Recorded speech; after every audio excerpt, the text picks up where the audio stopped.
거시경제학 수업을 시작하겠습니다. 자, 일단 질문.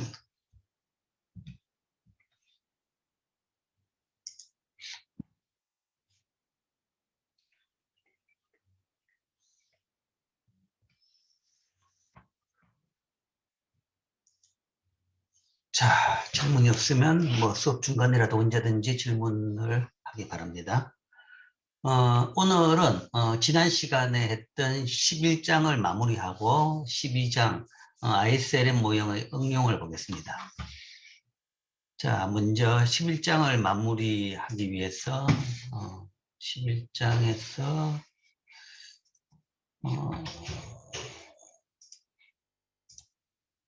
지난 시간에 LM 곡선의 도출까지 봤습니다.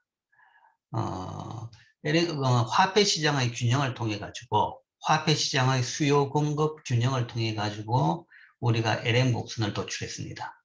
그래서 화폐 시장 수요 공급을 통해서 뭐 소득이 변함에 따라 가지고 균형 이자율이 어떻게 바뀌는지 그 관계가 바로 LM 곡선이 되는 거죠.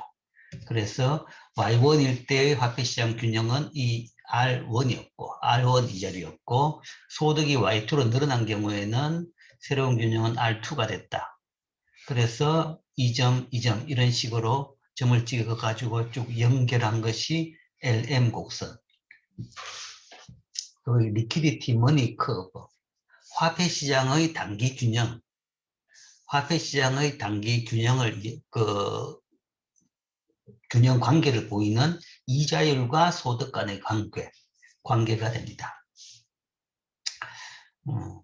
자, 그래서 이게 LM 곡선을 요도를 했고, 자, 그럼 지난 시간에 유도한 LM 곡선이 우상향했죠. 우상향했는데, 지금 보니까 우상향했는데 왜 기울기가 우상향하느냐? 소득 증가는 통화 수요를 증가시키는 거죠. 그러니까 소득이 Y1에서 Y2로 느리면 화폐 수요 함수가 쉬프트하죠. 위로 올라갑니다. 일단 유도했던 화폐 시장부터 간다 그러면 화폐 시장에서는 공급은 그대로 있고 화폐 공급량은 그대로 있고 화폐 수요가 늘어나는 거죠. 소득이 늘어나면 화폐 수요가 늘어나니까 이자율이 오르는 거죠. 그래서 소득이 늘면 이자율이 올라간다. 그래서 소득과 이자율은 양의 관계다. 그렇기 때문에 기울기가 우상향을 한다. 즉 실질 화폐 잔고의 공급은 고정되어 있기 때문에 소득이 늘어나면 최초의 이자율 수준에서 화폐 시장에서는 초과 수요가 발생한다. 그래서 처음에 소득이 늘어난다 그러면 당연히 사람들이 돈이 더 필요한데 돈 공급이 그대로 더 있고 그대로 돼 있다 그러면 그때는 돈을 서로 많이 필요한 수요가 압력으로 작용하게 되는 거죠. 그래서 그때가 이제 초과 수요가 있는 상태가 되는 거죠. 그러면 그 초과 수요를 없애려고 그러면, 불균형을 없애려고 그러면 가격이 작동하죠. 이 화폐 시장에서의 가격은 이자율이었습니다. 그래서 그 초과 수요를 없애기 위해서는 이자율이 올라가게 되는 거죠. 그래서 이자율이 상승하면서 초과 수요가 없어지면서 이제 균형을 다시 찾을 수 있는 거죠. 그 이야기는 소득이 증가하면 이자율이 상승한다. 그래서 LM 곡선은 우상향하는 이자율과 소득은 양의 관계를 이룬다라는 것을 보여주죠. 자, 그 다음으로는 이제 비교 정태 분석 또는 충격에 따른 변화. 가장 첫 번째로는 정책 변화죠. 여기서 정책 변화는 이제 여기 있는 정책은 통화 정책입니다. 통화 정책. 그래서 통화량이 변화했는 경우에 LM 곡선이 LM 곡선에서 어떤 변화가 발생하느냐라는 이야기죠. 그래서 분명히 이제 LM 곡선이 시프트하게 될 겁니다. 그러니까 이동하게 되는데 왼쪽이냐 오른쪽이냐 이제 그걸 판별하는 겁니다. 즉, 저 커브에서 선상의 이동이라는 것은 이자율과 소득의 변화가 있을 경우에는 선상의 이동을 하지만 이자율과 소득 이외의 모든 변수의 변화는 저 커브를 이동시키는 거죠. 우리 시장의 소위 수요 공급 곡선에서는 그 가격과 수량 변수 이외의 딴 변화는 다 그 수요 공급 곡선을 이동시키는 겁니다. 그래서 당연히 이것도 M 변화는 LM 곡선을 이동시키는데 어떤 방향이 있느냐라는 이야기입니다. 이거는 이제 유도 도출 단계부터 보면 되는 거죠. 항상 머릿속에 이 그림을 집어넣어가지고 이 그림을 머릿속에 집어넣고 그 다음 이 그림에서 그 다음 이 LN 커브가 나오는 그런 관계를 찾아내야 됩니다. 아니면 이제 뭐 손으로 그림을 그려볼 수도 있고, 통화량이 늘어났다라는 것은 뭐 예를 들어서 통화량이 늘어나면 여기서는 M이 늘어나는 겁니다. 통화량이 줄어들면 M이 줄어드는 것이고, 지금 여기는 이제 통화량을 줄인 거죠. 통화량을 줄이게 되면, M을 줄이게 되면 이 통화 공급량이 왼쪽으로 줄어들게 됩니다.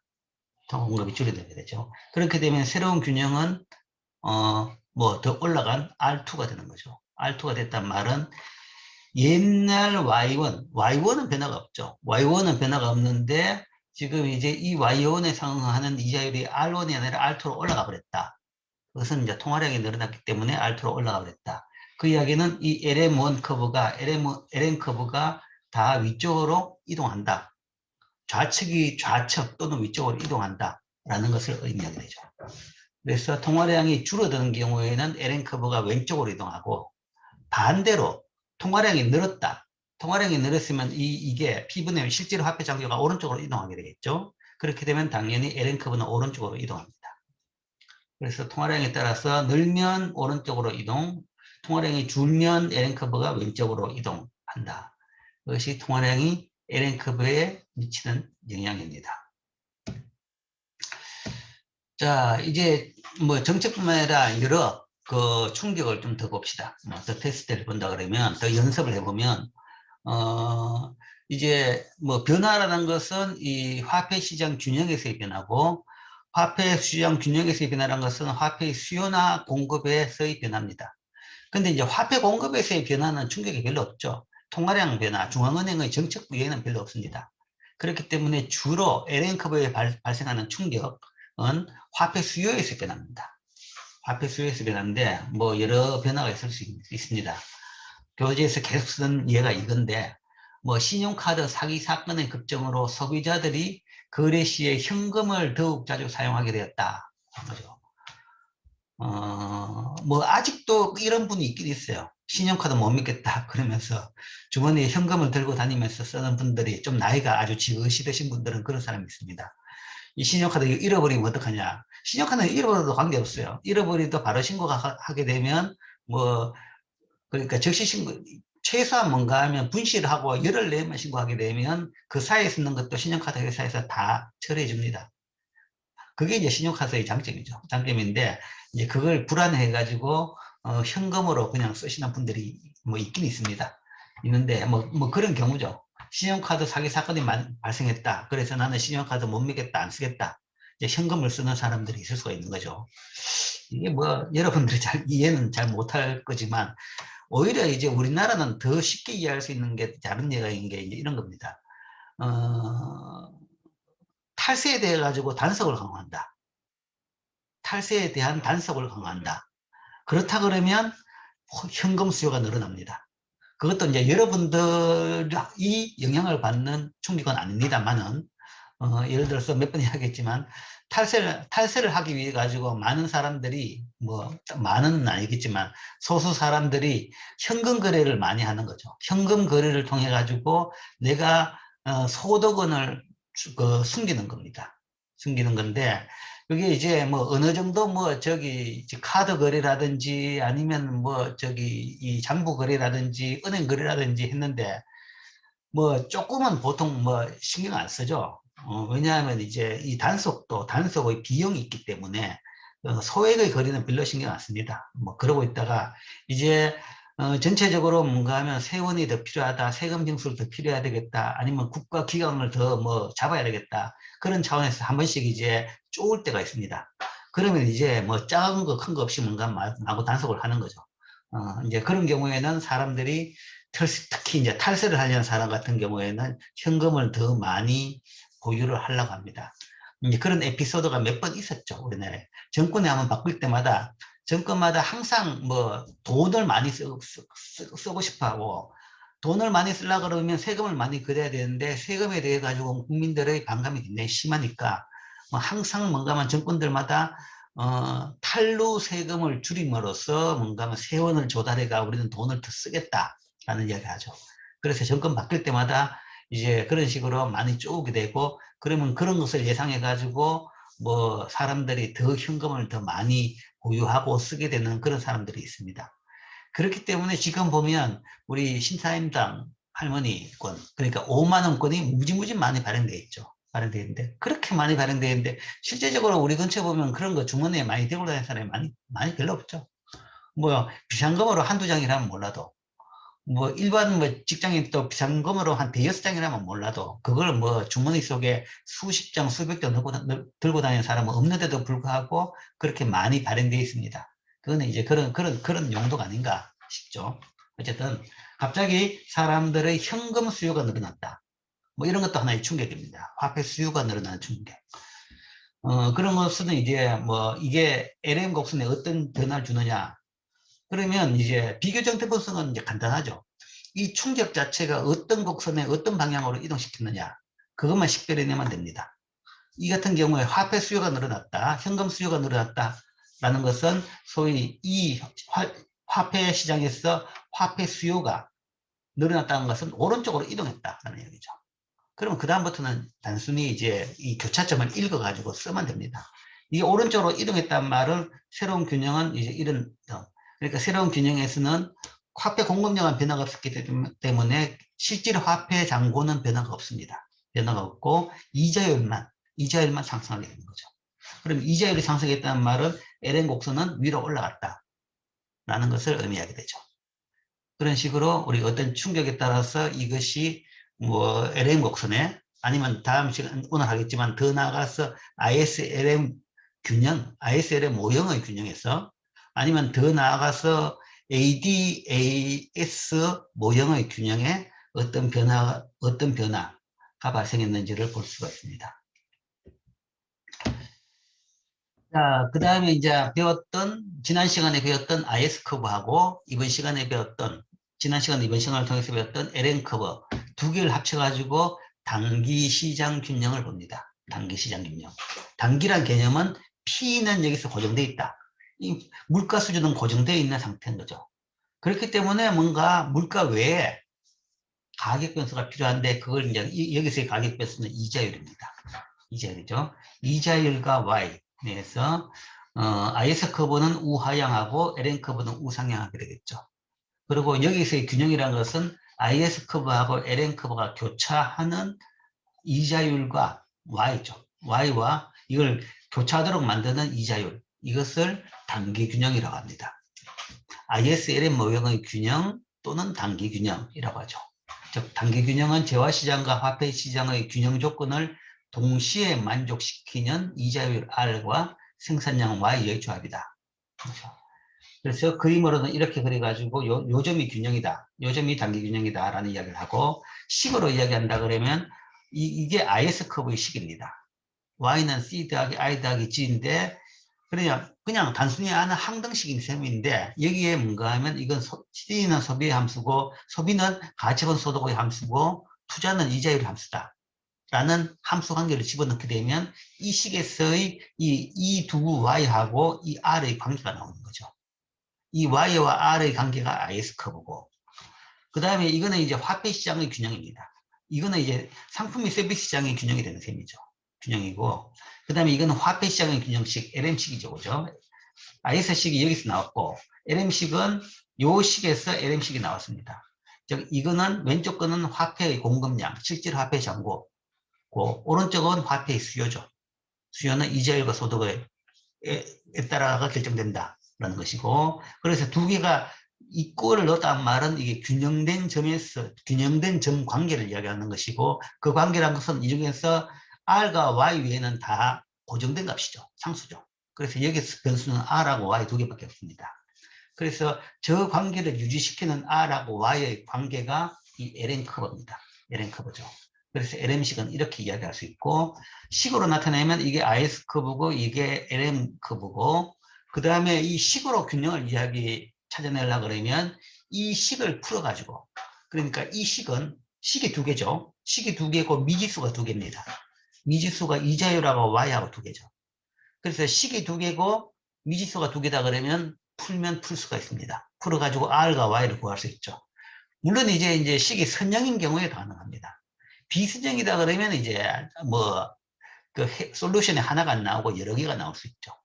비선형이라 그러면 제곱을 항, 나누기 항, 이 변수가 뭔가 하면 제곱에 들어가 있든지 아니면 분모에 들어가 있든지 그러면 이제 비선형이 됩니다. 비선형이 돼가지고 쉽게 풀리지는 않은 문제가 생기죠.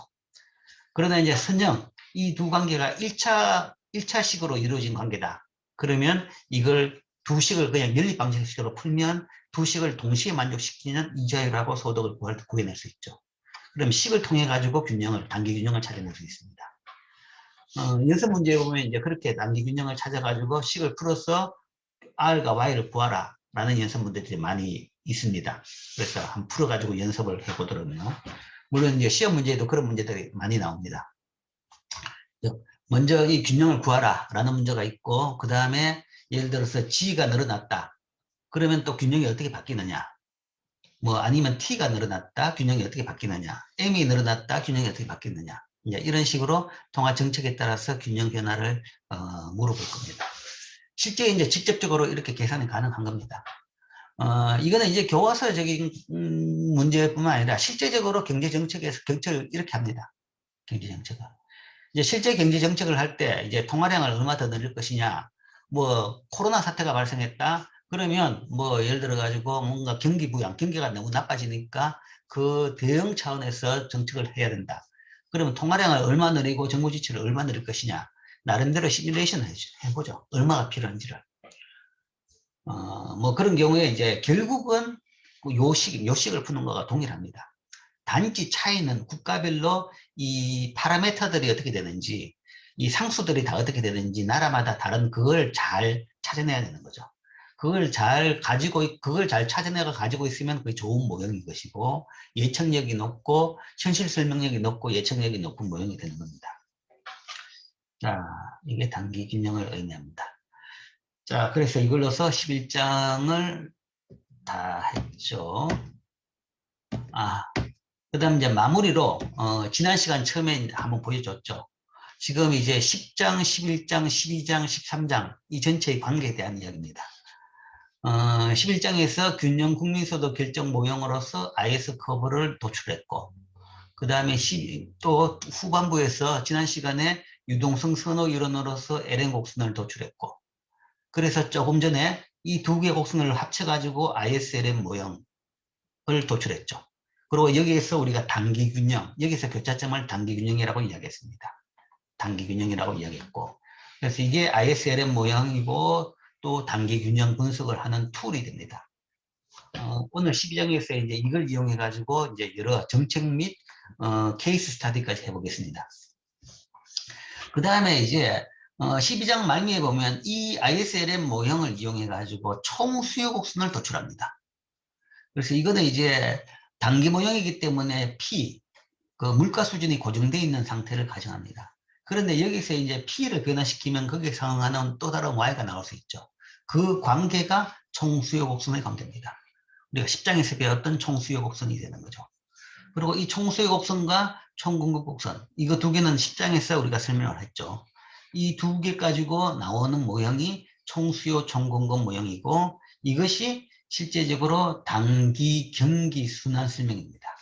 뭐 단기라기보다는 이게 이제 장단기 균형, 장단기 경제를 설명하는 모형입니다. 장단기 경제. 왜냐하면 이 총수요 총공급 모형은 장기까지도 설명할 수 있는 거죠. 그래서 여기서는 어떻게 봐서는 초단기입니다. ISLN 모형 균형은 초단기고, 그 다음에 ADAS 모형으로 가면 거기서 이제 장기까지 가는 경로까지 쭉 나옵니다. 쭉 나오면서 이제 균형이 어떻게 바뀌는지, 그 이야기는 실제 경제가 어떻게 바뀌는지, 지금 왜 실업률이 높아졌고 경제 성장률이 마이너스가 됐느냐. 뭐 우리나라도 작년 마이너스였죠. 뭐 물가는 굉장히 낮은데 왜 실업률이 성장률이 마이너스가 됐고 실업률이 높아졌느냐. 이제 이런 상황들을 충격에 따라 가지고 어떻게 됐는지 이런 모형으로 이제 다 설명을 할 수 있습니다.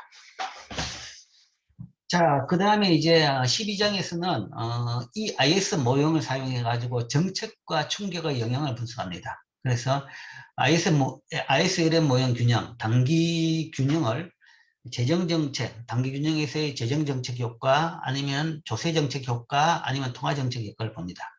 그 다음에 이제 더 나아가서 정책 이후의 충격 부분들까지 봅니다. 그 다음에 이제 마지막 부분에서는 ISL의 모형으로서 총수요 곡선 도출까지 보게 될 겁니다. 자, 그 다음에 뭐 마지막 또 그냥 그 케이스 스타디로서 대공황의 경우까지도 볼 예정입니다. 이건 아마 다음 시간에 보게 되겠죠. 자, 그러면 12장으로 넘어가죠. 자, 12장.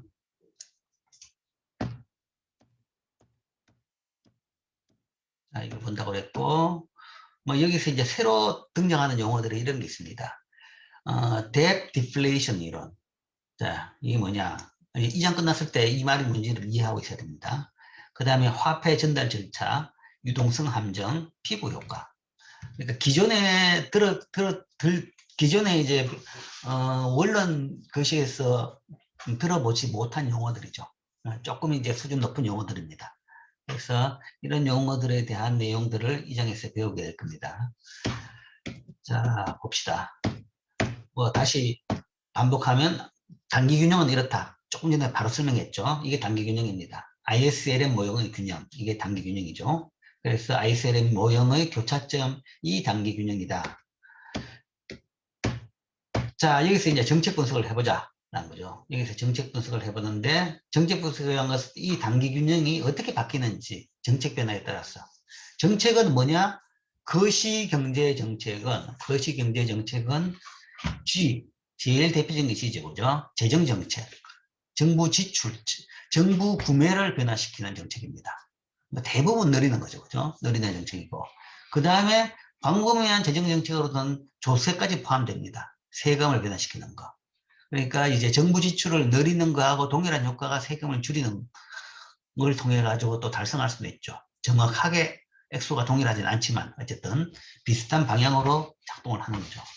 그래서 정부 지출의 변화, 조세의 변화가 재정정책이고, 그 다음에 이제 또 반대에 있는 정책이 이제 통화정책, 또 다른 정책이 금융정책인데, 이게 이제 금융정책, 통화정책이라는 두 용어를 우리가 혼용해 사용할 겁니다. 혼용해 사용하는데, 금융정책은 훨씬 더 넓은 뜻입니다. 통화정책과 그 다음에 그 외에 광범위한 정책까지 다 포함합니다. 포함하는데, 이제 뭐 보통 교과서적인 정책은 다 통화정책입니다. M 양을 변화시키는 정책이다. 그건 통화정책이죠. 뭐 현재는 이제 FOMC에서 이자율에 대한 정책금리에 대한 이제 타겟을 변화시키는 것, 또는 우리나라는 정책금리 자체를 변화시키는 그런 정책이죠. 그런 정책인데, 이제 통화정책 이외의 금융정책이라면 어떤 것이 있느냐? 뭐 광범위하게 볼 수 있죠. 은행에 대한 어떤 정책, 은행에 대해 가지고, 은행 운영에 대해 가지고 정책. 지난주에도 이제 뭐 주식시장에 이동을 치는데, 미국 주시장에 이동을 치는데, 이제 마지막 이제 그게 피크가 그거였죠.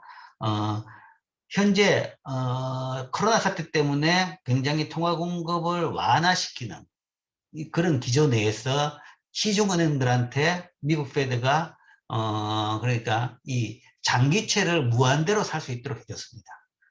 장기채를 무한대로 살 수 있다. 그러니까 무한대로 살 수 있다는 것은 뭔가 하면, 보통 이제 은행들이 투자한 데 대해 가지고는 은행은 굉장히 신용도를 유지해야 되는 이 소위 금융이라는 공공재의 가장 기관입니다. 그렇기 때문에 절대 안정적으로 운영하라. 그래서 규제가 많습니다. 그래서 그 규제 중에 하나가, 제일 큰 규제 중에 하나가 뭐 예를 들어 가지고 있는 자산을 운영을 안전하게 하라. 라는 얘기죠. 안전하게 하라는 것은 많이 하지 말라는 얘기입니다. 첫 번째는. 많이 하지 말고, 그 다음에 이상한 데 하지 마라.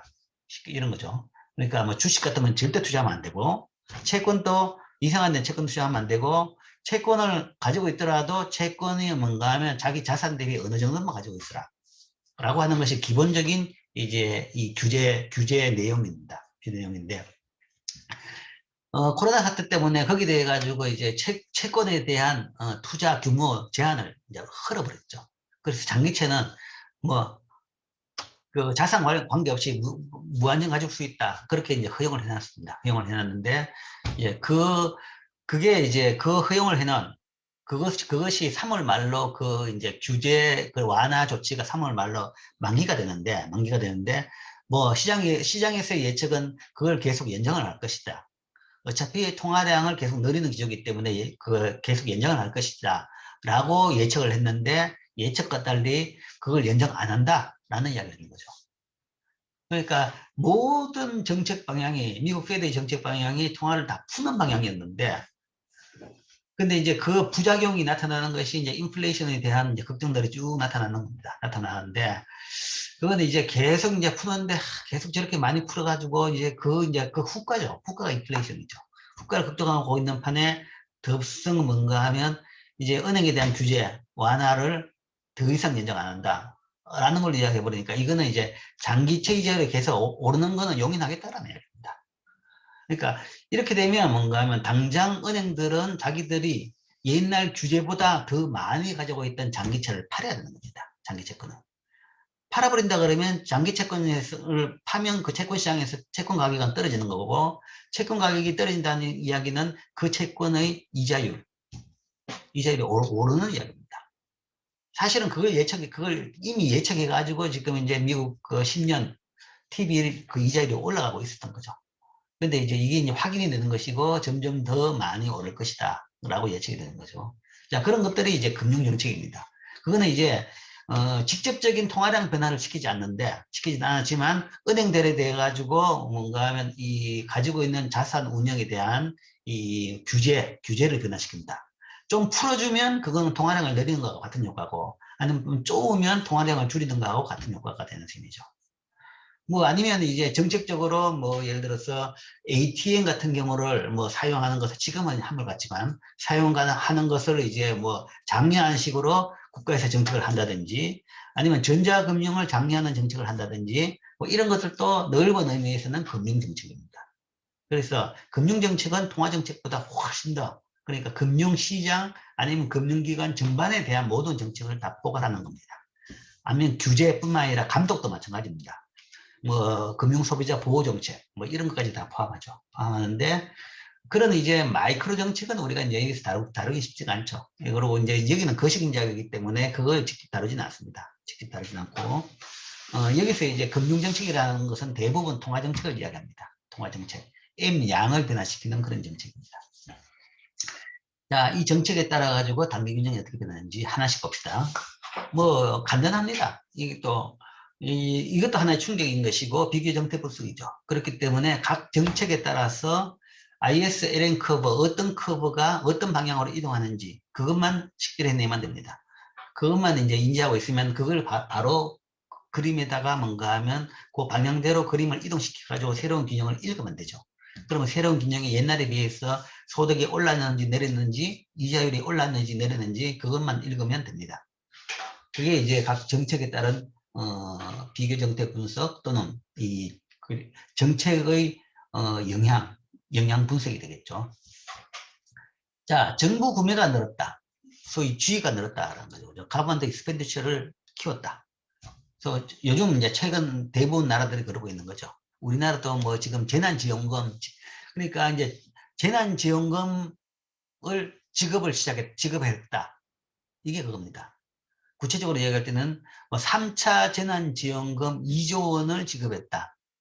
그러면 그 효과를 이 주어진 식으로 분석해라. 라는 것은 이제 파라미터들이 다 주어져 있겠죠. 연산 문제 보면 뭔가 하면 여러분들 식에서 뭐 A 값, B 값들이 다 있습니다. MPC 값들이 다 있습니다. 그럼 그걸 집어넣어 가지고 정부 지출 G가 2 늘어나면 뭐 승수효과가 얼마고, 그 다음에 거기에 따라서 승수효과가 다가 아니죠. 승수효과는 이제 승수효과 처음에 나오는 이 승수효과는 그 균형 국민소득 모형, 그 균형 국민소득 식에서의 균형 국민소득 모형 거기서의 승수효과입니다. 그런데 이제 ISLM 모형에서의 효과는 그거하고 또 달라지는 거죠. 그래서 이만큼 정부 지출이 느는 건 아닙니다. 어쨌든 그것까지 다 합쳐가지고 ISLM 모형 균형에서 Y가 얼마가 늘어났는지 그걸 정확하게 계산해 낼 수가 있습니다. 그리고 계산해 내는 연습 문제들이 있고 시험 문제에서도 이제 그런 문제들을 다 냅니다. 내가지고 이 구체적으로 재난지원금 2조를 풀면 우리나라의 Y가 얼마가 늘어날 것이냐, 라는 것을 계산해낼 수가 있는 거죠. 그래서 실제 정책을 할 때는 Y의 타겟에 따라 가지고 역으로 이제 그러면 정부 지출을 얼마 늘릴 것이냐라는 것을 이제 생각해 낼 수가 있겠죠. 자, 정부 구매 증가하게 되면 먼저 우리가 앞의 장에서 배웠던 내용대로 IS 곡선이 이만큼 이동합니다. IS 곡선이 이만큼 이동하죠. 이게 균형 국민소득 모형에서의 성수효과입니다. 성수효과. 델타 G 늘은 데다가 델타 G의 재정 성수, 정부 구매 성수만큼 1 빼기 MPC만큼이 Y가 늘어난 겁니다. Y가 늘어나죠. 그 이야기는 IS 커브가 요 폭이라는 것은 어떤 폭이냐? 어디든지 마찬가지입니다. 처음에 균형이 IS1이었습니다. IS1인데, IS1이 이 처음에 이제 그 정부 구매 변화 있기 전에의 IS 커브가 이 IS1이다. 여기에서 이제 정부 구매가 뭐 어떤 만큼 늘어났다. 델타 G만큼 늘어났다. 그렇게 되면 IS 커브가 이 폭 또는 이 폭이라는 것이 어떤 지점에서 동일합니다. R이 여기든 밑이든 R1이든 R2든 어떤 수준에서도 동일한 폭으로 IS 커브가 오른쪽으로 이동하죠. 즉, 이 폭만큼 오른쪽으로 이동하게 됩니다. 이동하게 되면 IS 커브가 오른쪽으로 이동하게 되면 화폐 수요가 늘어나죠. 그래서 이자율이 R1 그 상태 그대로였다 그러면 여기서 이만큼의 초과 수요가 생깁니다. 통화 수요가 화폐에 대한 초과 수요가 생기는 거죠. 그래서 이자율이 변화 없이 옛날 그대로 R1이었다 그러면 이때 뭔가 하면 물론 화폐 시장에서 LN 곡선은 그대로 있기 때문에 거기에 상응하는 균형 Y는 Y1이겠지만 이 IS2에 상응하는 Y는 이만큼 Y2보다 더 큰 이만큼으로 늘어나는 거죠. 그렇게 되면 사람들이 돈이 돼 있으니까 그러니까 정부 지출이 늘었다. 재난지원금을 더 받았다. 그러면 사람들이 소득이 늘어난 겁니다. 소득이 늘어나면 돈이 더 필요하죠. 그 소득을 쓰기 위해 가지고. 그 소득이 뭔가 하면 예를 들어 가지고 내 통장으로 숫자로 찍혔다. 그래도 뭔가 하면 그걸 쓰기 위해 가지고 인출해 가지고 돈으로 쓰는 거죠. 그래서 통화 수요가 증가하는 겁니다. 통화 수요가 증가하면 이만큼 초과 수요가 발생하기 때문에 통화 수요가 이만큼 초과 수요가 발생하기 때문에 이 초과 수요를 없애기 위해 가지고는 이자율이 위로 오르게 되는 거죠. 이자율이 위로 올라가지고 이만큼 초과 수요를 없애려고 그러면 IS에서 그만큼 초과 수요를 없애줘야 되는 겁니다. 없애줘야 되는데 그걸 뭔가 이자율이 올라가지고 그만큼 없애주는 거죠. 그래서 이자율이 올라가지고 투자를 줄이는 겁니다. 투자를 줄여가지고 어디까지 이자율이 올라가냐 그러면 결국은 초과 수요가 다 없어지는 요때까지 올라갑니다. 요때까지 올라가죠. 그래서 투자를 감소시켜서 결국 최종적인 Y는 이것보다는 작게 되죠. 이까지 이자율이 오르게 되고 이게 이제 새로운 IS 균형이 되는 거죠. 새로운 IS 균형인데 자 마지막으로 이게 왜 이거보다 작다라는 것은 어떤 의미냐. 그림으로 본다 그러면 자 Y가 Y1에서 Y2 결국 최종적으로는 이렇게 갔습니다. 이게 처음에는 당장 IS 커브가 넓고 이자율이 변화가 없다 그러면 여기까지 갔겠죠. 여기까지 갔겠지만 여기서 이제 점점점 이자율이 오르면서 투자가 줄면서 IS 커브가 선상을 따라 가지고 이렇게 이까지 간다. 그러면 이게 이제 최종적인 단기 균형에 도달했는 겁니다. 그러면 그 균형을 비교해 본다 그러면 여기서 이까지 폭에 비해 가지고는 여기서 이까지 폭은 더 적죠. 그 이야기는 처음의 성수효과 이만큼 이게 처음 성수효과죠. 성수효과가 이 폭입니다. 1의 폭입니다. 1의 폭보다는 ISLM 모형의 균형을 본다 그러면 이 Y가 늘어난 것이 더 적죠. 그래서 이렇게 정부 구매에 따라 가지고 Y가 이렇게 변한다. 맞죠? 여기서 이야기하는데. 근데 이제 이걸 가지고 설명을 하려고 그러면 자, 처음에 성수효과가 이만큼이었는데 왜 이제 이렇게 줄었냐 그러면 그거는 이자율이 올라가 투자가 줄어서 그렇다라는 거죠. 그래서 그걸 가지고 우리가 구축효과라고 이야기하죠. 밀어내기 효과. 재정정책이 성수효과로 효과가 있지만 재정정책이라는 것이 성수효과를 통해 가지고 비용 대비 굉장히 좋은 효과가 큰 효과가 나더라 라고 해가지고 환호를 했습니다. 그게 균형 국민소득 모형에서. 그런데 그거는 이제 균형 국민소득 모형 그 레벨에서만 봤을 때는 그렇고 그 다음에 조금 더 이제 다른 부분 화폐 시장의 반응까지 보았다 그러면 화폐 시장에서 반대 방향으로 그 효과를 깔아먹는 효과가 나면서 결국은 이것보다는 줄었다는 이야기죠. 이만큼보다는 이만큼이 줄고 이게 이제 밀어내겠다는 이야기입니다. 이만큼을 투자가 밀어내면서 이만큼 효과가 줄어가지고 실제 효과는 이 정도에 머물게 되어버린다. 그래서 그게 이제 3번 이야기입니다. 자, 그건 뭐 다시 한번 설명하면 다 이겁니다. 앞에 이야기 식으로 설명하는 게 또 쉬울 수도 있으니까. 결국은 이거는 그대로인 겁니다. 결국은 이건 그대로인데 이게 이 균형인데 자, 여기에서 아까 말한 대로 초과 수요가 발생했다. 초과 수요가 발생했는데 여기서 이제 뭘 변화시킬 것이냐라는 이야기입니다. 뭘 변화시키냐. 화폐 초과 수요가 발생했다. 그러면 Y가 균형보다 굉장히 더 오른쪽으로 가 있죠. 더 오른쪽으로 가 있는데 그러면 그걸 균형시키기 위해 어떻게 해야 되느냐라는 이야기죠. 이자율이 오른다라는 겁니다. 이자율이 올라. 이자율이 오르게 되면 이자율이 올라가지고 그 Y가 균형에서 벗어나는 것을 이제 줄여주는 겁니다. 양쪽으로 이렇게 초과 수요를 줄여줄 수 있는 거죠. 그래서 이자율이 증가함으로써 이자율이 상승함으로써 이게 이자율이 상승해서 투자가 줄므로써 초기의 그런 뭐 균형 이탈, 큰 규모 균형 이탈을 이렇게 줄여주는 거죠. 그리고 단기 균형 자체가 균형에서 벗어나는 상태를 균형으로 회복시켜주는 거죠. 그게 이제 여기서 이제 이자율의 기능입니다. 그러니까 이자율의 기능이고 그걸 통해 가지고 투자가 줄어든 거죠. 그래서 밀어내기 효과라고 하는데 소위 이제 그걸 가지고 우리가 재정정책이 효과가 굉장히 큰 걸로 사람들이 많이 이야기를 하지만 실제적으로 이제 이 밀어내기 효과를 따진다 그러면 그 효과가 많이 줄어든다. 그게 정부 정책을 통해 가지고 소위 정부 정책이라는 것은 또 넓게 보면 정부 투자라고도 볼 수 있습니다. 물론 재정 지출을 어떻게 할 것이냐라는 것에 따라 가지고 투자하고 소비가 나눠지긴 합니다. 나눠지긴 하는데 이제 재정 정책을 할 때 뭐 지금 현재 하고 있는 뭐 재난지원금 같은 경우는 다 투자라기보다는 그냥 소비로 하는 겁니다. 근데 뭐 대공황이라든지 아니면 심각한 경기 침체 같은 경우에서는 SOC 투자를 늘림으로써 재정 정책을 하기도 하죠. 그러니까 이게 이제 차이가 어떤 차이냐 그러면 뭐 긴급 재난지원금 같은 그런 것은 아니면 공공근로 확대 이런 정책은 직접 사람들한테 돈을 줘가 소비를 시키는 것이고 SOC 투자 같은 경우에는 일자리를 만들어 가지고 급여를 통해 가지고 돈을 주는 겁니다. SOC 투자를 통해 가지고 어떤 대규모 사업을 했다. 그래서 흔히 뭔가 하면 대규모 불황이다 그러면 뭐 SOC 사업을 투자를 늘린다라는 이야기를 하는 거죠. 그거는 이제 일자리를 만들어 가지고 월급을 줘 가지고 월급 가지고 소비를 하도록 만드는 거죠.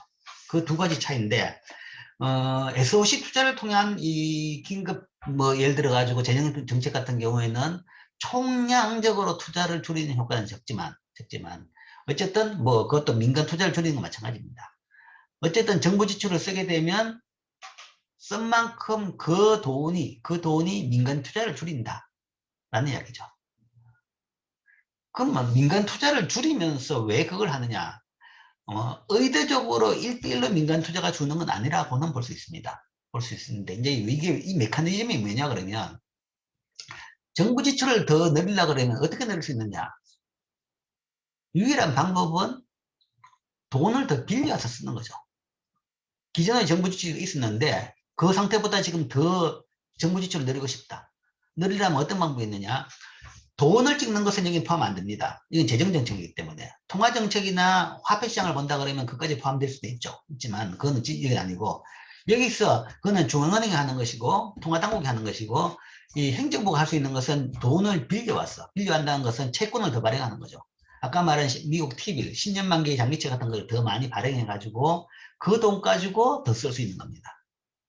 결국은 정부 지출을 하려고 그러면 시장에서 기채, 채권을 더 발행해야 되는 것이고 채권을 더 발행하면 시장에서 이자율이 오른다는 얘기입니다. 그러니까 그 정책을 하려고 그러면 이자율이 오를 수밖에 없는 거죠. 시장 이자율이 오르는 것이고 그러면 시장에서 이자율이 오르면 민간 투자가 당연히 위축되고 줄어든다. 그건 당연한 사실이라는 거죠. 그 메커니즘을 이야기한 겁니다. 그래서 정부 지출만큼 민간 투자가 소위 밀어내기 효과로 줄어들었다. 줄어들어가지고 그만큼 소득이 줄어드는 효과를 또 발생시킨다. 정부 지출이 늘어가 성수만큼 소득을 늘리는 효과도 있지만 반대로 소위 밀어내기 효과가, 소득이 주는 효과도 이렇게 같이 발생하는 겁니다. 실제적으로 지금 이제 뭐 미국에서 T빌 10년 만기 T빌이 오르고 있다. T빌 이자율이 오르고 있다라는 것은 바로 그겁니다. 그러니까 이게 이제 뭐 정부가 지금 현재 뭐 이 새로 정권 바뀌면서 거의 2조 달러 정도의 패키지를 지금 통과시켰습니다. 그럼 2조 달러를 어디서 조달하느냐? 그만큼 장기채를 많이 발행할 수밖에 없는 겁니다. 뭐 단기채를 발행할 수도 있고 어떤 때는 채권을 발행하는 거죠. 어차피 지금 뭔가 하면 안 그래도 다른 못 살겠다는데 지금 세금 더 걷을 수 있는 건 아니죠. 이 판에 세금 걷었다가는 이건 반대 방향 정책이고, 세금을 손 안 대고 2조만큼 돈을 더 쓰려고 그러면 2조만큼 돈을 1.9조 달러죠. 원도 아니고 달러입니다. 그거를 더 뭔가 하면 빌려와야 되는 거죠. 채권을 발행해가 조달해가지고 쓰는 거죠. 그러니까 그런 방향으로 간다 그러면 당연히 뭔가 하면 채권 시장에서 이자를 올 것이다. 단기적으로는 뭐 경기도 워낙 나빠가지고 안 올지 모르지만, 그러니까 3개월, 9개월 뭐 단기채 같은 경우는 뭐 이자율이 여전히 뭐 별 변화가 없지만, 소위 10년 만기 장기채는 이게 어떻게 하든 이때 이 채권에는 가격의 변화가 온다는 거죠. 어쨌든 채권 가격은 떨어진다. 그럼 떨어지기 전에 빨리 팔자라고 하니까 지금 팔리면서 지금 채권 가격이 떨어지고 있는 겁니다. 많이 떨어지기 전에 빨리 팔자 그러면서 채권을 팔다 보니까 채권 가격이 떨어지고 이미 이제 반영되고 있는 거죠. 이제 어디까지 그게 반영될지는 이제 두고 봐야겠죠. 자, 이게 정부 구매의 증가의 효과입니다. 그 다음 두 번째, 조세 삭감. 세금을 깎아줬다. 뭐 정부 지출을 늘린 거나 세금을 깎아주는 거나 뭐 비슷한 효과죠. 지금 이제 코로나 사태 때문에 두 정책을 같이 하고 있습니다. 같이 하고 있는데 뭐 세금을 연장시키기 주기도 하고 아니면 세금을 깎아주기도 하고 그렇죠. 세금을 깎아주고 있는데, 소비자들은 삭감된 조세의 MPC, 100의 MPC만큼 저축함으로 최초의 지출 증가분이 동일한 델타 G 경우에 비해서 델타 T의 경우 더 작아져. 결국 IS 곡선은 이만큼 이동한다. 뭐 여기서 이제 너무 구구절절히 이런 이야기를 했는데 뭐 이거 여기서 이거 볼 필요 없고, 이 이야기는 이미 10장에서 다 이야기했죠. 10장에서 이제 조세 정책을 이야기할 때, 조세 승수를 이야기할 때 조세 승수가 왜 재정 승수하고 다른지 그 이야기였죠. 그 이야기입니다. 어쨌든 조세 승수는 이겁니다. 그래서 이만큼이 변한다. 뭐 사인은 마이너스죠. 세금을 늘리면 Y는 줄어듭니다. Y를 늘리는 정책은 세금을 줄이는 정책이죠. 그래서 T가 늘면 이게 줄어드니까 마이너스가 붙어 있습니다. 그래서 이게 Y를 늘리는 정책을 하는 것은 조세 삭감이죠. 조세 삭감하게 되면 델타 T가 마이너스죠. 마이너스 상쇄돼 가지고 이제 플러스 효과, 소득이 늘어나는 효과죠. 그래서 이만큼 늘어나는데 뭐 앞에 그림하고 동일합니다. 똑같은 그림입니다. 그래서 IS 커브가 오른쪽으로 이동한다. 그런데 이제 이동 폭이 좀 차이가 난다라는 이야기죠. 앞에 그림은 조금 더 IS2가 이거보다 조금 더 오른쪽이다. 왜냐하면 분자가 1이었고 이거는 분자가 MPC니까 MPC가 1보다 적은 값이죠. 그래서 이만큼 좀 적지만 어쨌든 IS 커브가 오른쪽으로 이동한다. 뭐 그래 되면 이제 맞죠? 똑같죠? 그래서 델타 T 경우는 동일한 크기의 델타 G에 비해서 Y와 R에 미치는 효과는 적다. 조금 적긴 하죠. 이게 조금 덜 오른쪽으로 이동했기 때문에 좀 적지만 어쨌든 뭐 그것보다 더 중요한 것은 결국은 조세 삭감도 결국은 이자율도 올리고 소득을 늘리는 그런 효과를 낸다는 거죠. 이자율도 올리고 소득을 늘리는 효과를 낸다. 이것도 마찬가지입니다. 이 조세 삭감의 효과도 매우 동일하게 밀어내는 효과가 발생한 거죠. 처음에 조세 삭감하게 돼가지고 첫 균형은 이만큼입니다. 이만큼. 그러니까 이게 이 조세 승수만큼을 곱한 소득이 늘은 효과는 이만큼이지만, 이게 이제 세금을 깎아주면 그만큼 정부 돈을 쓰려면 어디 쓰느냐. 그만큼 이제 돈을 적자만큼 빌려와야 되는 거죠. 채권을 발행하는 거죠. 그럼 그걸 통해 가지고 소위 밀어내기 효과가 발생해 가지고 실제적으로 ISLM 모형의 균형, 단기 균형에서는 Y가 늘어난 것이 이만큼이 아니라 요만큼 Y1에서 Y2까지만 늘어났다라고 볼 수 있죠. 그래서 이게 이제 조세 삭감의 효과입니다. 자, 세 번째 금융정책. 금융정책은 통화량의 변화죠. 자, 통화량의 변화는 이제는 IS 커브가 아니라 LN 커브가 있는 겁니다. 이미 오늘 초반에 이야기했죠. 통화량 변화에 따라 가지고 LN 커브가 어떻게 바뀌는지. 통화량을 느리게 되면 LN 커브가 오른쪽으로 이동합니다. 오른쪽으로 이동하고 그 관계는 화폐 시장, 아까 이야기했죠. 화폐 시장 균형, 그 그림을 머릿속에 집어넣고 그거 생각하면 됩니다. 통화량을 늘린다는 것은 화폐 시장에서 수직선인 실제로 화폐 잔고를 왼쪽으로 이동시키는 거죠. 그렇게 되면 통화량을 느린다는 것은 오른쪽으로 이동시키는 것이고, 줄이면 왼쪽으로 이동이죠. 통화량을 늘리면 이 수직선을 오른쪽으로 이동시키죠. 오른쪽으로 이동시킨다 그러면 그때의 균형 이자율은 떨어지는 거죠.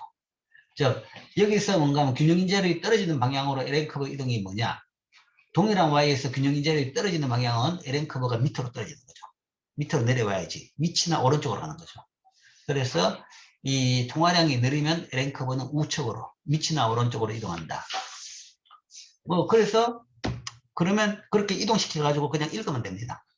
원래 균형이 이 점이었는데 통화량은 늘었다. 그러면 새로운 LN 커브는 오른쪽으로 이게 되고, 그럼 새로운 균형은 이 점이 됩니다. 새로운 균형, 이 점이 되죠. 이 점이 되기 때문에 이 두 개를 비교하면 옛날에 비해서 이자율이 떨어지고, 그 다음에 소득이 늘어났다라는 거죠. 자, 이제 만약에 연산 문제 풀 때 이런 것도 나옵니다. 시험 문제도 나오지만, 구성의 변화를 물어봅니다. 구성의 변화를 물어보는데, 자, 그렇다 그러면 Y, C, I, G 구성에서 어떤 변화가 발생했느냐? 금융정책이라 그러면 G의 변화는 없습니다. 정부 지출의 변화가 없죠, 그죠? 그러면 과연 금융정책이 IS 커브의 구성에서 어떤 변화를 시켰느냐? 투자를 변화시킨 겁니다, 투자를. 여기서 왜 Y가 늘었느냐? 어쨌든 CIG 어떤 변화가 생겼기 때문에 Y가 늘었습니다. 어떤 부분 때문에 Y가 늘었느냐? 자, 돈을 더 많이 공급시켰기 때문에 결국은 이자율이 떨어졌다라는 이야기죠. 이자율이 떨어지면 투자가 늘어난다. 투자가 늘어나서 Y가 늘어난 겁니다. Y가 늘어나서 Y가 늘어난 것이 아니라 Y가 늘어나는 것은 뭔가 하면 투자가 늘어나서 Y가 늘어났기 때문에 Y가 더 늘어나는 그런 성수 효과는 이제 반복적으로 발생은 합니다. 발생은 하는데 그 모든 것의 원인은 여기서 이자율이 떨어졌기 때문에 그만큼 투자가 늘어나가지고 Y가 늘어나게 됐다. 즉 투자를 증가시켜가지고 생산량과 소득을 증가시켰다라는 것이 이제 금융정책의 효과입니다. 자, 그래서 이제 세 가지 정책의 에 따라 가지고 단기 균형, ISLM 모형의 균형 변화를 봤습니다.